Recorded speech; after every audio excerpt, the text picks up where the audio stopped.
యుద్ధం భారత భూభాగాన్ని ఆక్రమించాలని ప్రయత్నించిన పాకిస్తాన్ సేనలను తరిమికొట్టిన భారత సైన్యం వీరత్వానికి ప్రతీక. ఆ విజయ గాథకు సరిగ్గా 25 ఏళ్లు. అత్యంత కఠిన వాతావరణం ఉండే కార్గిల్ పర్వత ప్రాంతాల్లో భారత సేనలు సాధించిన అనూహ్యమైన విజయాన్ని, వీర మరణం పొందిన వారి త్యాగాన్ని స్మరించుకుంటూ కార్గిల్ విజయ్ దివాస్ జరుపుకుంటున్నాం. అయితే ఈ విజయంతో చరిత్రను మించిన భయానక భవిష్యత్తు కూడా రూపుదిద్దుకుంది. ఇంతకీ కార్గిల్ యుద్ధం ఎందుకు జరిగింది? ఈ విజయం ఇచ్చిన స్ఫూర్తి ఏంటి? ఈ యుద్ధం మిగిల్చిన మరో యుద్ధం ఏంటి?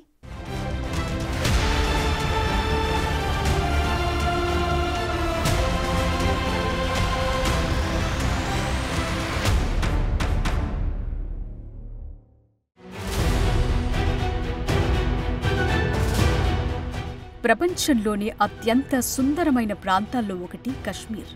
అయితే ఈ అద్భుతమైన భూభాగం భారత్, పాకిస్తాన్ దేశాల మధ్య సరిహద్దుగా ఉండటమే అత్యంత ఘోరమైన అంశం.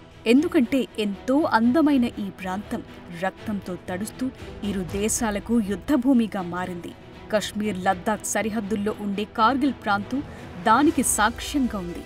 అయితే 1999 జూలై 26న కార్గిల్ పర్వత ప్రాంతాల్లో భారత సేనలు సాధించిన అనూహ్యమైన విజయం కశ్మీర్ను కాపాడుకోగలం అనే విశ్వాసాన్ని మిగిల్చింది. కార్గిల్ యుద్ధంలో భారత సేనలు చూపించిన ధైర్య సాహసాలు, త్యాగాలను తెలిపే ఈ విజయగాథకు 25 ఏళ్లు నిండాయి. అది మాత్రమే కాదు, దౌత్యపరంగా, అంతర్జాతీయంగా భారత్ను బలీయమైన శక్తిగా నిలిపిన రోజుది. అలాగే అంతర్జాతీయంగా మొదటిసారి పాకిస్తాన్ను ఏకాకిగా చేసిన సమయం. మరోవైపు పాకిస్తాన్ను ఉగ్రవాదాన్ని పోషిస్తోన్న దేశంగా ప్రపంచ ప్రజల ముందుంచిన ఘటన. పాకిస్తాన్ సిగ్గుతో తలవంచిన సందర్భం ఈ కార్గిల్ యుద్ధం. భారత్, పాకిస్తాన్ మధ్య 60 రోజుల పాటు కార్గిల్ యుద్ధం జరిగింది. పాకిస్తాన్ సైన్యం రహస్యంగా కార్గిల్ కొండలను అధిరోహించింది.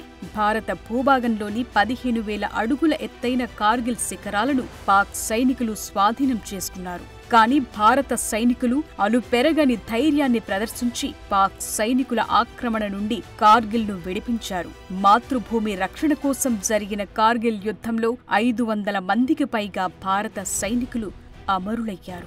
వేల మంది సైనికులు గాయాల పాలయ్యారు. ఇక భారత అమరవీరుల జ్ఞాపకార్థం కార్గిల్లోని ద్రాస్ ప్రాంతంలో స్మారక చిహ్నం నిర్మించారు. ఇక్కడ కేంద్ర ప్రభుత్వం అధికారికంగా కార్గిల్ విజయ రజతోత్సవ సభ ఏర్పాటు చేసింది.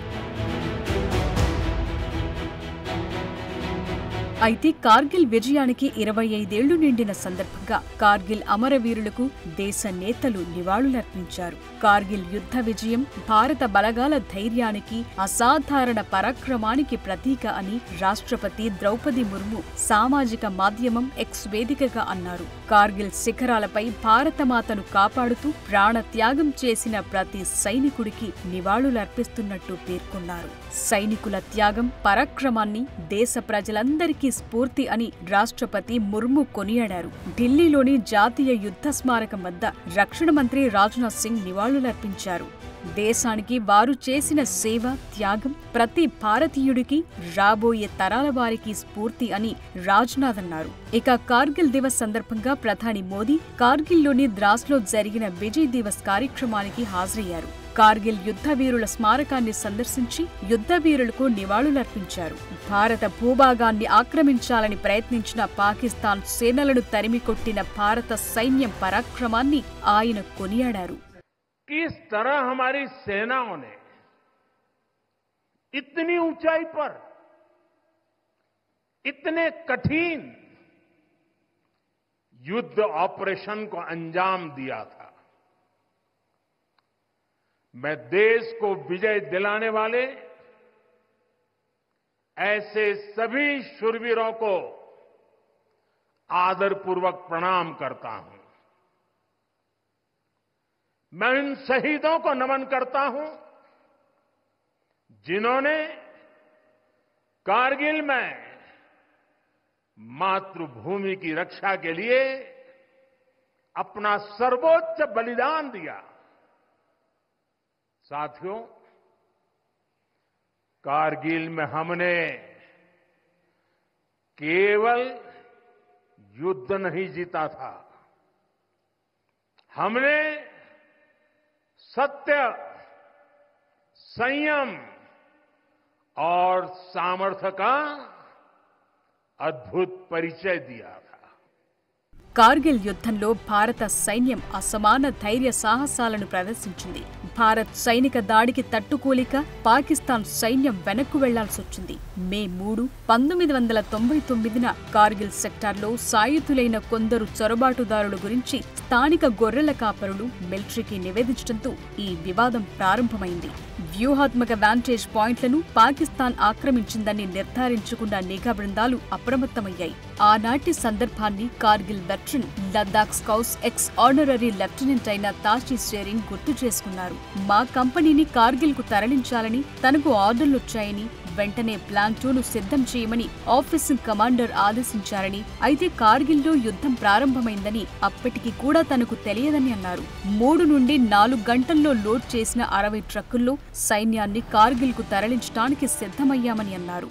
मुझे आदेश मिला कि आपका कंपनी कारगिल जाना है, अब तैयारी करो, अपना अपना प्लाटून को तैयार करो बोला.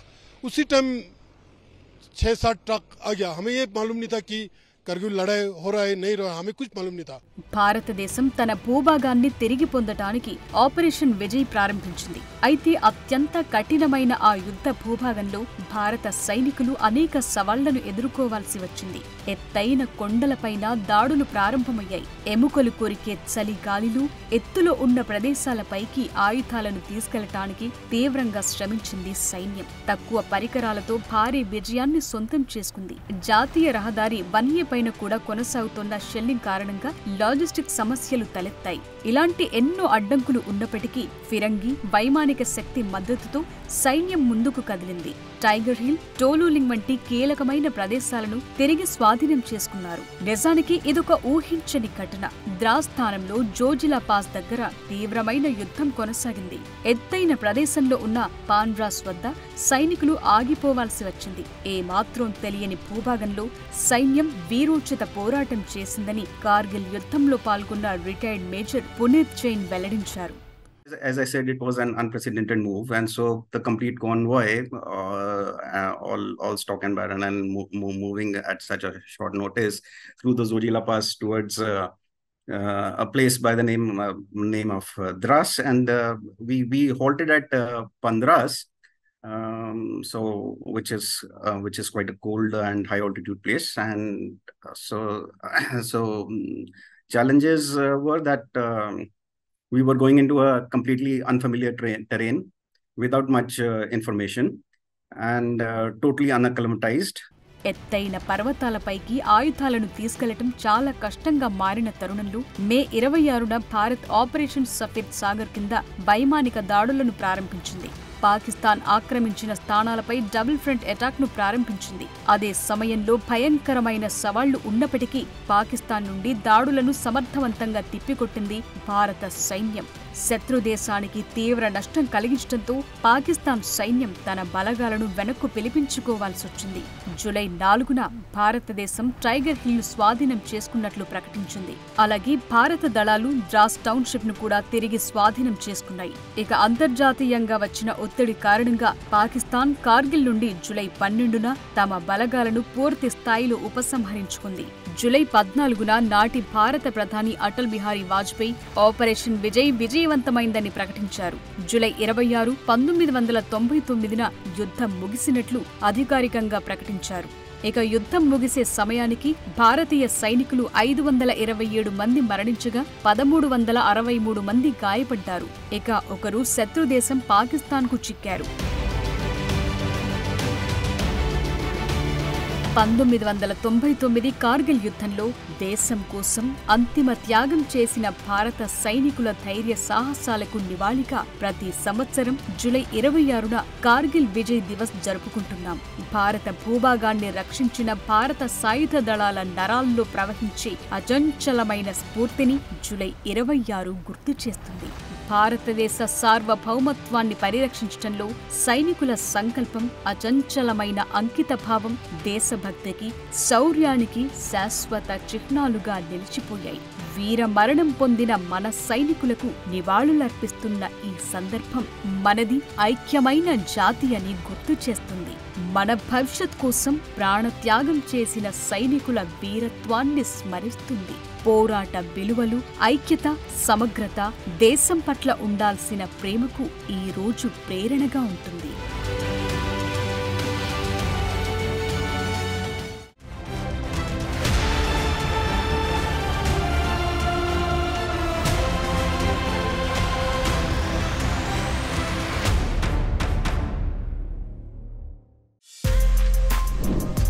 For more videos like this, subscribe Big TV channel.